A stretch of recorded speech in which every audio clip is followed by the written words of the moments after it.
آئیں گے، لیکن صرف چند جملات جو ہم نے کہا کہ خاص کر ہماری نظر میں ہیں ان کو ہم عرض کرتے چلیں۔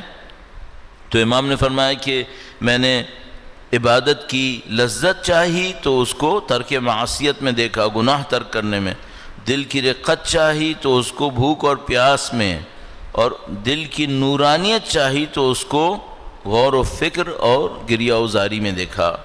طلبت الجواز علی الصراط، پل صراط پہ سے تیزی سے گزرنا، فوجدتہ فی الصدقہ، تو اس کو صدقے میں پایا۔ اور کل میں نے عرض کیا کہ یہ صدقہ بہت وسیع ہے، بہت وسیع ہے۔ پیسہ صرف نہیں ہے، بلکہ شاید پیسہ تو کم صدقہ ہے، باقی چیزیں صدقہ بہت ہیں۔ اور سب سے اچھا صدقہ ہم نے عرض کیا آپ کی خدمت میں یہ ہے کہ آپ دوسروں کو ہدایت دیں۔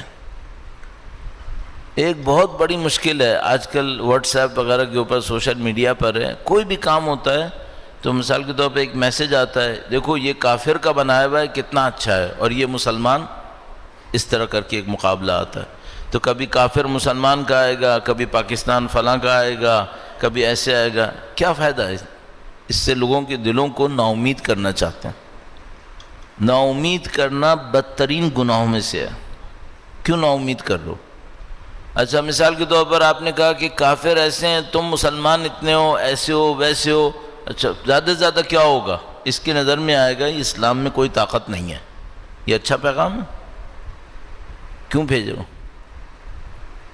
کوئی بھی پیغام جو نا امیدی پھیلائے ہرگز مت بھیجے گا، ہرگز مت بھیجے۔ نا امیدی کفر کی حد میں لے جاتی ہے انسان کو۔ نا امید انسان، پتہ نہیں آج کتنے تو نفسانی بیماریاں انسان کے اندر نا امیدی سے آتی ہیں۔ اب میں نے تو ایک پیغام بھیجا تھا، فرض کر لیں کوئی آدمی پہلی ڈپریشن میں تھا، میں نے ایک پیغام بھیجا، اسے پڑھ کے وہ اور ڈپریشن میں چلا گیا، کون ذمہ دار ہے؟ کیوں بھیجا تھا؟ آپ کہیں گے مجھے کیا پتا کس کے پاس جا رہا ہے، تو بھیجا کیوں ہے؟ جب تمہیں نہیں معلوم کہ کس کے پاس جا رہا ہے تو مت بھیجو۔ یہ بالکل ایسے ہی جیسے میں چوراہے پہ کھڑے ہو کر کوئی ایسی بات کروں جس کو آدھے لوگ صحیح سمجھیں گے، آدھے لوگ غلط سمجھیں گے، تو کر کیوں رہے ہو؟ میں یہاں پہ بیٹھ جاؤں اور میں کوئی بات ایسی کروں، اتنی کوئی پیچیدہ، اتنی کوئی مشکل، آدھوں نے سمجھنا ہے، آدھوں نے سمجھنا ہی نہیں ہے بلکہ غلط سمجھنا ہے، تو کوئی مجھ سے نہیں پوچھے گا مولانا پھر کیا کیوں تھا آپ نے؟ یہ کیوں کیا؟ ذمہ دار ہیں پھر آپ؟ تو یہ ذمہ داری آتی ہے تو قطعاً انسان ایسا کوئی کام نہ کرے جس سے یہ ذمہ داری آنی ہے۔ اور میں نے عرض کیا ایک دو کا معاملہ نہیں ہے، یہ تو آپ نے ایک گروپ میں ڈال دیا، اس نے کہیں پہ ڈال دیا، اس نے کہیں پہ ڈال دیا، پتہ چلا 500 آدمیوں نے پڑھ لیا ہے۔ اب کس کس کا جواب دیتے رہیں گے قیامت میں؟ اسی طرح کسی کی بے عزتی کرنا ایک آسان کام ہے۔ مثلا وہ میں کچھ دن پہلے، خیر ابھی مثال نہیں دوں بہتر ہے، کوئی تصویر دے دی کسی کی، اب اس بندے خدا کی تصویر پتہ نہیں کس طرح سے کھینچی گئی، انجانے میں کھینچی گئی، جان بوجھ کے کھینچی گئی، کس قدرت سے، وہ جناب پھیلا پھیلا کر اس کی بے عزتی کر رہے ہیں۔ کیوں کر رہے ہیں؟ صحیح نہیں ہے اس طرح سے۔ تو میرا اپنے خیال ہے کہ ہم لوگ سوشل میڈیا کے معاملے میں انتہائی غیر محتاط اور لاپرواہی دکھا رہے ہیں۔ یہ جو لاپرواہی ہے یہ شاید بنانے والے چاہتے بھی یہی تھے، لیکن وہ تو سارے ڈرامے کرتے رہیں گے، ہم لوگ کیوں لاپرواہ ہیں؟ ہمیں تو خدا کے سامنے جواب دینا ہے۔ تو آپ ذمہ داری دکھائیں۔ میں یقین مانیں اگر میں اپنے آپ کو دیکھوں، مجھ سے کوئی پوچھے تم نے روزانہ کتنے گروپ کو میسج دیتے ہو، شاید ہفتوں گزر جاتے ہیں میں کسی گروپ پہ میسج نہیں ڈالتا۔ کیوں ڈالوں؟ پہلے مجھے پتا ہونا چاہیے اس گروپ پہ اثر کیا ہوگا۔ کوئی بہت اہم کوئی چیز آتی ہے تو میں سمجھتا ہوں ہاں اس کو مجھے بھیجنا چاہیے، وہ بھی میں بتا رہا ہوں کئی ہفتوں میں کہیں ایک آدھ دفعہ۔ تو آپ ذمہ داری دکھائیں، ایسے مت کریں، اس سے بہت مشکل ہو جائے گی۔ آپ سب اپنی صحت و سلامتی کے لیے، ذہنی، فکری، جسمانی، روحانی سلامتی کے لیے درود بھیجیں محمد و آل محمد۔ صلی علی محمد آل محمد۔ فما طلبت الجواز علی الصراط، پل صراط پہ سے گزرنا طلب کیا، فوجدتہ فی الصدقہ، اس کو صدقے میں پایا، وطلبت نور الوجہ فوجدتہ فی صلاۃ اللیل، چہرے کی نورانیت اللہ سے مانگی، ڈھونڈی کہاں سے ملتی ہے چہرے کی نورانیت۔ البتہ یہ چہرے کی نورانیت اگر اس کو سادہ سا ترجمہ کریں تو چہرے کی نورانیت پہلے بتا دوں چہرے کی نورانیت تلاش کی تو کہاں ملا؟ نماز شب میں، رات تہجد میں، صحیح؟ اچھا اب یہ چہرے کی نورانیت ہے کیا؟ دو امکانات ہیں. ایک امکان یہ ہے کہ چہرے کا مطلب یہ چہرہ ہو. یہ کیا مطلب ہے؟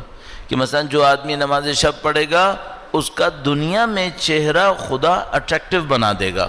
ایک مطلب یہ ہو سکتا ہے. اس کے اوپر بھی واقعات ہیں، اب اس کو بیان کرنے میں وقت لگے گا اس لیے میں بیان نہیں کر رہا. ایک مطلب کیا ہو سکتا ہے؟ مطلب یہ چہرہ نہیں ہے، جب انسان اس دنیا سے چلا جائے گا برزخ میں جائے گا وہاں چہرہ ہے، وہ چہرہ نورانی ہو جائے گا اگر کوئی یہاں پہ نماز شب پڑھے. دو باتیں ہو سکتی ہیں. ایک اور بات بھی ہو سکتی ہے، وہ کیا ہے؟ چہرہ استعمال ہوتا ہے کسی شخص کی شناخت کے لیے. آپ کو کسی کو پہچاننا ہو تو مثلا آپ اس سے پوچھتے ہیں ناک نقشہ کیسا ہے، تو اس ناک نقشے میں آپ اس کا ہاتھ پاؤں بتاتے ہیں؟ نہیں، چہرہ بتاتے ہیں. چہرہ ایسا ہے تو چہرے سے شناخت ہوتی ہے. تو شاید مطلب یہ ہو کہ میں نے چہرے کی شناخت چاہی، چہرے کی نورانیت چاہی، یعنی کوئی شخص ایسا ہو جس کی آئیڈینٹی، جس کی شناخت، جس کی پہچان معاشرے میں نورانیت کے ساتھ ہو، لوگ جانتے ہوں اس کی ذات میں نورانیت ہے. ٹھیک ہے؟ بس کچھ لوگ ایسے ہیں جن کی ذات کے بارے میں لوگوں میں مشہور ہو جاتا ہے کہ بندہ اچھا بندہ نہیں ہے. صحیح؟ کچھ لوگوں کے بارے میں معاشرے میں مشہور ہو جاتا ہے کہ بندہ اچھا بندہ ہے. ٹھیک ہے؟ اور کچھ کے بارے میں معاشرے میں مشہور ہو جاتا ہے کہ بہت اچھا بندہ ہے. صحیح ہے؟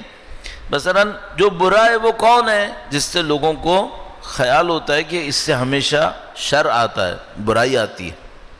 اچھا مشہور ہو گیا ہے، کیوں ہے؟ اس سے زیادہ تر اچھائی ملتی ہے. جو بہت اچھا ہے وہ کون ہے؟ وہ ہے جس کے بارے میں یقین ہے کہ اس سے برائی نہیں ملے گی، اس سے اچھائی ملے گی. ٹھیک ہے؟ امام فرما رہے ہیں اگر تم چاہتے ہو کہ تمہاری شناخت نورانی ہو، نماز شب پڑھو. خدا تمہاری پہچان اچھی کر دے گا، لوگ تمہیں اچھائی میں پہچانیں گے. صحیح ہے؟ یہ تینوں مطلب بھی ایک ساتھ ہو سکتے ہیں کہ اگر کوئی نماز شب پڑھے اس دنیا میں چہرہ بھی اچھا ہوگا، اس دنیا میں چہرہ اچھا ہو جائے گا، اور شناخت بھی، پہچان بھی نورانی ہو جائے گی. یہ سب نصیب ہو سکتا ہے. آیت اللہ طباطبائی کا واقعہ ہے، محمد حسین طباطبائی المیزان کے مصنف، ان کا واقعہ ہے. وہ نجف اشرف میں فجر سے کافی وقت پہلے اپنے حجرے سے نکل رہے تھے حرم کی طرف جانے کے لیے. تو وہ جو آیت اللہ بہجت کے استاد تھے سید علی قاضی، وہ آیت اللہ محمد حسین طباطبائی کے بھی استاد تھے. سید علی قاضی ان کے بھی استاد تھے، اور سید علی قاضی کے خاندان کے بھی تھے، وہ رشتہ داری بھی تھی. سید علی قاضی سے رشتہ داری بھی تھی. سید علی قاضی کی جو زوجہ تھیں ان سے ان کی رشتہ داری تھی آغا سید محمد حسین طباطبائی کی، جو تفسیر المیزان کے مصنف بنے بعد میں، اس وقت جوان تھے. تو رشتہ داری بھی بنتی تھی اور استاد شاگرد بھی تھے. تو استاد گزر رہے تھے، انہوں نے دیکھا کہ ہماری قوم قبیلے کا بچہ صبح ہی صبح سحر کے وقت میں حرم جا رہا ہے، تو خوش ہوئے. نزدیک آئے، پوچھا کہاں جا رہے ہو؟ کہا میں حرم جا رہا ہوں. نماز شب پڑھو گے؟ نماز شب پڑھوں گا. تو انہوں نے اس سے کہا تمہیں دنیا چاہیے، نماز شب پڑھو. آخرت چاہیے، نماز شب پڑھو. تمہیں جو خدا سے چاہیے نماز شب پڑھو، سب مل جائے گا. تو دنیا میں چہرہ بھی ہو سکتا ہے، آخرت کا چہرہ بھی ہو سکتا ہے، دنیا کی پہچان بھی ہو سکتی ہے، آخرت کی پہچان بھی ہو سکتی ہے. سب نماز شب میں. پروردگار انشاءاللہ ہم سب کو توفیق نصیب فرمائے. درود بھیجے گا محمد و آل محمد. محمد آل محمد وعجل فرج. فرمایا طلبت نور الوجہ فوجدتہ فی صلاۃ اللیل. چہرے کی نورانیت چاہیے، جس کا مطلب میں نے عرض کیا کہ امکانات اس میں ہیں، اور وہ نماز شب میں پائی، تہجد میں. وطلبت فضل الجہاد. چند جملے نماز شب کے بارے میں عرض کرتا چلوں. ضروری نہیں ہے انسان لمبی لمبی نماز شب پڑھے، مختصر پڑھ لے. اگر کوئی بالکل مختصر ترین پڑھے 15 منٹ، زیادہ زیادہ 17 منٹ، اس سے زیادہ نہیں لگے گا. چھوڑے نہیں، کچھ بھی کر لے. کچھ نہ کچھ پڑھے. مثلا کوئی کہے نہیں میں 11 رکعت نہیں پڑھنا چاہتا, 3 رکعت پڑھو, کوئی مسئلہ نہیں. کوئی یہ کہے میں فجر پہ نہیں اٹھ پا رہا, فجر سے پہلے نہیں اٹھ پایا, کوئی بات نہیں, قضا کر کے پڑھ لو, کچھ کر لو. کچھ کر لو کا مطلب کیا ہے؟ کل ہم محشور ہوں میدان حشر میں, ہمیں نماز شب کے ساتھ کہیں نہ کہیں اٹیچ کر دیا جائے. ٹھیک ہے, 11 رکعت نہیں پڑھتا تھا, 3 رکعت پڑھتا تھا, وقت پہ نہیں پڑھتا تھا, بعد میں پڑھتا تھا, کچھ تو کرتا تھا نا. یہ اتنی بڑی نورانیت ہے کہ اس کے ساتھ چھوٹا سا بھی اٹیچمنٹ لگ گیا تو کچھ نہ کچھ مل جائے گا, اور کچھ نہیں ہوا پھر مسئلہ ہوگا. اور پھر یہ نماز اتنی عجیب ہے کہ یہ انسان کو کھینچ لیتی ہے, اس کو بہت جگہوں سے بچا لے گی. تو یہ بڑی برکتوں والی چیز ہے, اس میں نظر انداز نہیں کرنا چاہیے, کچھ نہ کچھ کرتے رہیں.